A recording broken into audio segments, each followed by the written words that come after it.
2025 మే నెలలో మకర రాశి వారి యొక్క మాస ఫలితాలు. ఈ మకర రాశి వారికి బుధుడు ఈ మే 6 నుంచి కూడా చతుర్థ భావంలో మంచి లాభాలని, ఆర్థిక అభివృద్ధిని అందిస్తున్నాడు. వ్యాపార అభివృద్ధిని కలిగిస్తాడు. గురువు మే 14 తర్వాత పంచమ భావంలో సంచారం కొనసాగించడం వల్ల సంతానాభివృద్ధి, ఆలోచనలు కార్యరూపం దాలుస్తుంది. శుక్రుడు ఈ నెలంతా కూడా తృతీయ భావంలో ఉండడం వల్ల శ్రీధన సహకారంతో శుభకార్యాలు నిర్వహిస్తారు. శని భగవానుడు 3వ భావంలో సంచరించడం వల్ల పనివారి సహకారంతో వ్యవసాయ అభివృద్ధిని సాధించుకోగలుగుతారు. రాహువు మే 18 వరకు తృతీయ భావంలో ఉండడం వల్ల విదేశీ వ్యవహారాలు సానుకూలంగా ఉంటాయి.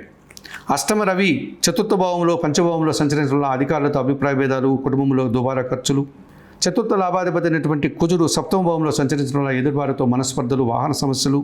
కేతువు భాగ్యంలో సంచరించడం వల్ల తండ్రి గారి అనారోగ్యము, అనవసరమైనటువంటి ఖర్చులు కనిపిస్తున్నాయి. భాగ్య అష్టమ కేతు దోషం నుంచి బయటపడడానికి నిత్య గణపతి ఆరాధన చేయండి.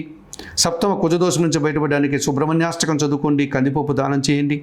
చతుర్థ పంచమ రవి దోషం నుంచి బయటపడడానికి సూర్యాష్టకం చదువుకుంటూ సూర్య భగవాన్ని దర్శించి నమస్కరించుకోవడం వల్ల మంచి ఫలితాలు పొందగలుగుతారు.